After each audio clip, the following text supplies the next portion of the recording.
Hi, welcome to Valentine Gardens. My name is Tim and my videographer today is Lisa, my wife.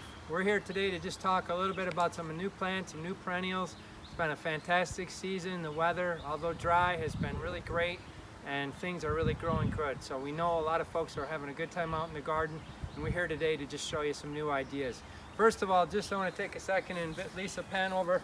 Here's the Valentine Victory Garden coming into play. If you come on up quick, we just planted Swiss chard today, believe it or not.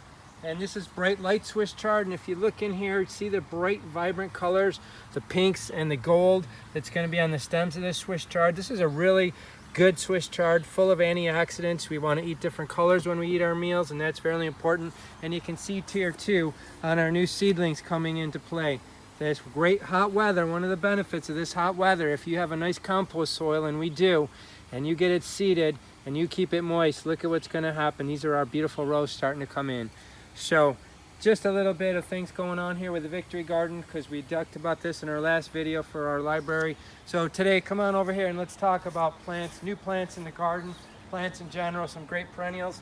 Look at this yarrow. If you need to make a statement in your yard that's low care and easy to work with, look at this super yarrow. It's up to my waist almost, just coming into play. She's going to be blooming for another 3-4 weeks easy. This is great landing zones for pollinators. See these big flat flower heads? They love it. In fact, there's some in here right now. And it makes a good statement in the garden. Now, yarrow in the past, our grandparents' yarrow got big and spread a lot and was ungainly. These yarrows have been bred over time to be more compact, more columnar shaped, and they behave well in the garden. And then they have this pretty blue-green foliage that plays well with other things. So this is one of our beautiful yarrows here at Valentine's that's just really happy at this time of year and doing a great job for us. So let's contrast that with our Cardona salvia. Look at this, putting the colors together. Check out the beautiful vibrant purple. This is a salvia, it's a perennial in our area. It will come back next year.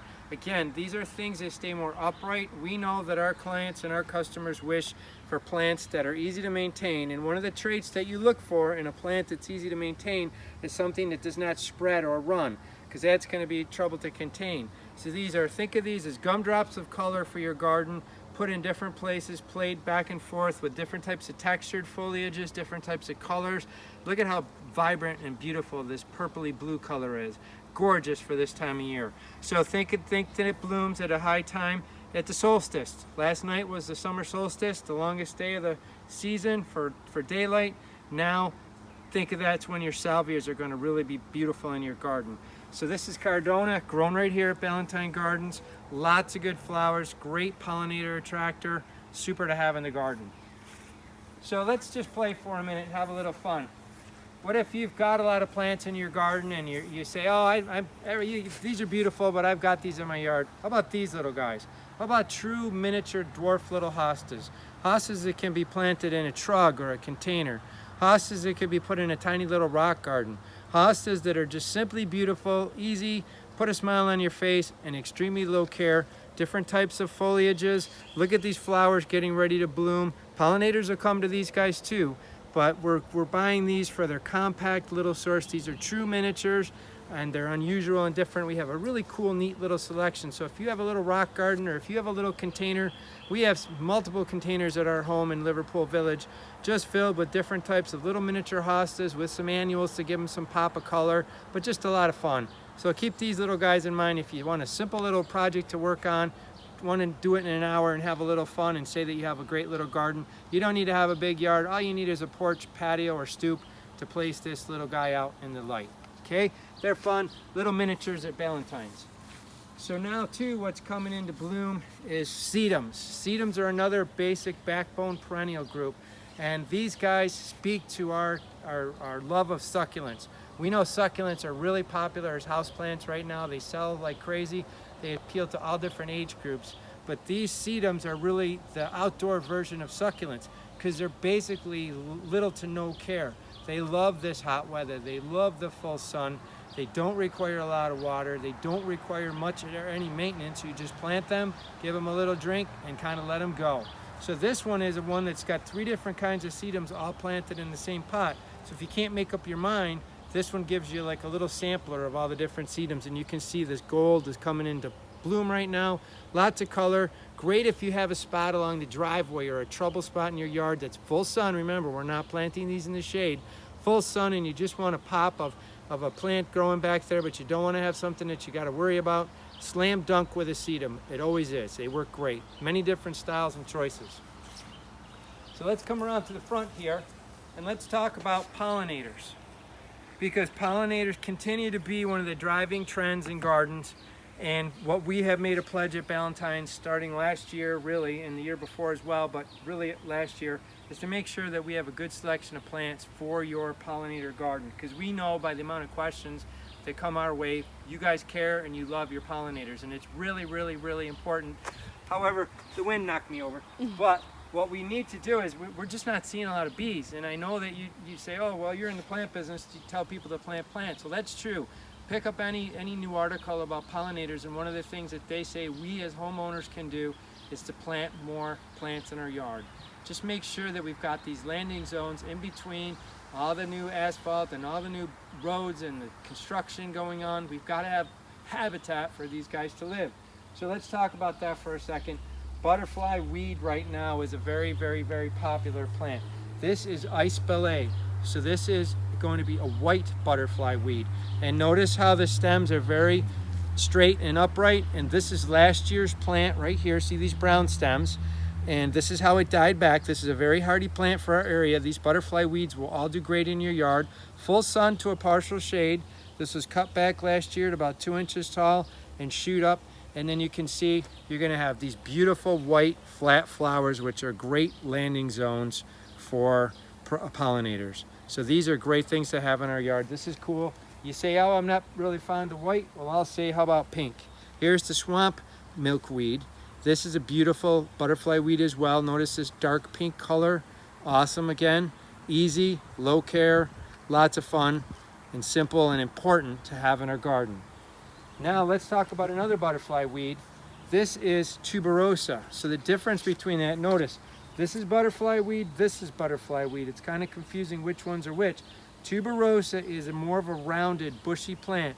If you've ever driven on 481 towards Jamesville, getting off of 81, and you look up on those little hills and you see bright orange flowers, this is what you're seeing. You're seeing butterfly weed tuberosa that's planted up there. That's why it's a great native plant. It's extremely easy to grow. Just get it in the ground someplace and let her loose.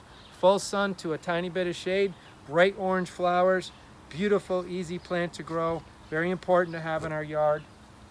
Now, let's also think about asters, because when we talk about pollinators, it's easy to have things blooming all summer long, but it's not so easy to have things blooming late into the fall. And what we really have to do, if we want to be really good stewards for our pollinators, our gardens need to wake up with flowers in April, and they need to go through the whole season into November. That's what's going to make our pollinator gardens most attractive to the butterflies and the bees and things that we're trying to bring in, is constant food and constant color and evolution going on starting in April and going through November. How do we do that? This is one of the ways that we do that. This little beauty here, this white woodland aster, it's called Eastern Star, will grow in dry shade. Not a lot of things like to do that. Sure, if you've got some sun, it's going to be fine too. But this is a beautiful, late blooming, flowering aster. Notice the white color. It's going to be a great food source for pollinators, and it's easy to grow. And don't let the plain green fool you. It's going to be gorgeous, but it'll be later in the season when we need to stretch things out. Another plant to work with, this is another aster. This is New England Vibrant Dome. Notice that really pretty purpley color on here. And notice the difference in the contrast in these two plants. The Vibrant Dome is more of a dense clump flower. This is more of the white aster is more of a wispy flower.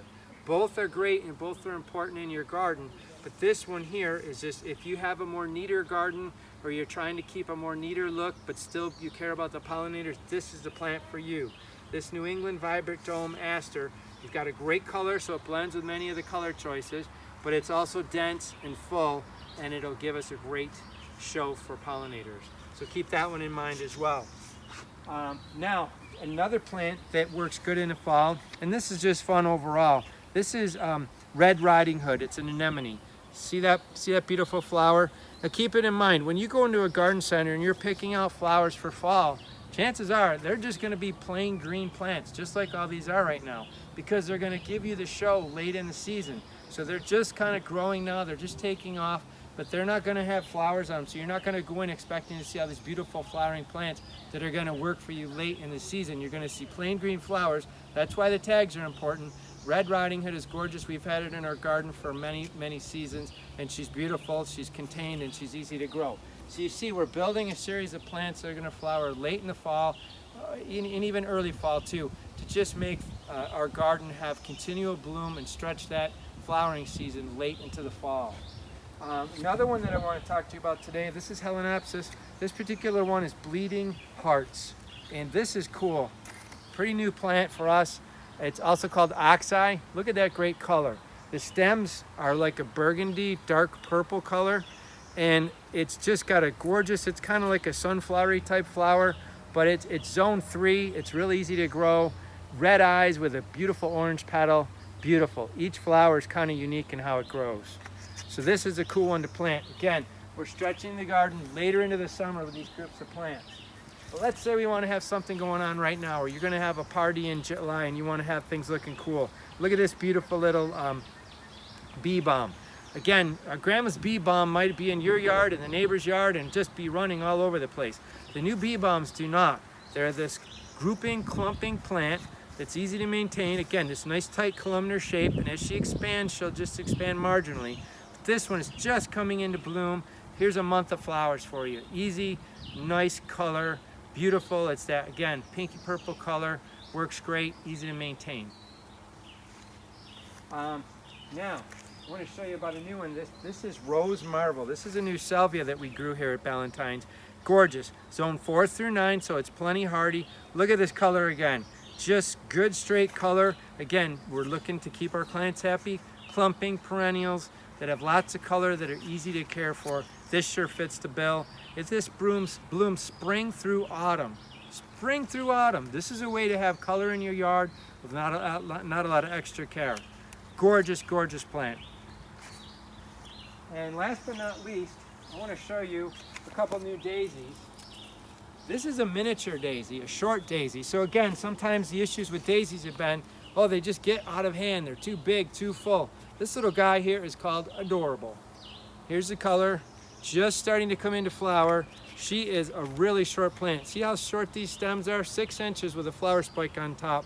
We're only talking a total height of 10 to 14 inches with a spacing of about 12.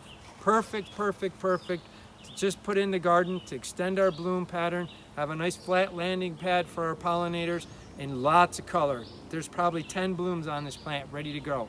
Again, grown right here at Ballantyne's. And last but not least, here's Goldfinch. We're talking about nature today with our perennials. This is Goldfinch. Look at the bright colors of this daisy, bright yellow, easy to care for, very full, simple, good color on this plant. Just a nice addition, no matter which one you want to work in. So please take a look at some of these perennials. Come on over to the shop. We have many, many things in bloom. This is a great time of year. The summer's always fun to pop a little color into the garden. Make sure you're watering your garden right now. We do need to increase our watering. We are in a kind of a little bit of a drought situation as I speak to you in late June 2020, but it'll get better. Thank you very much, and we look forward to talking to you again.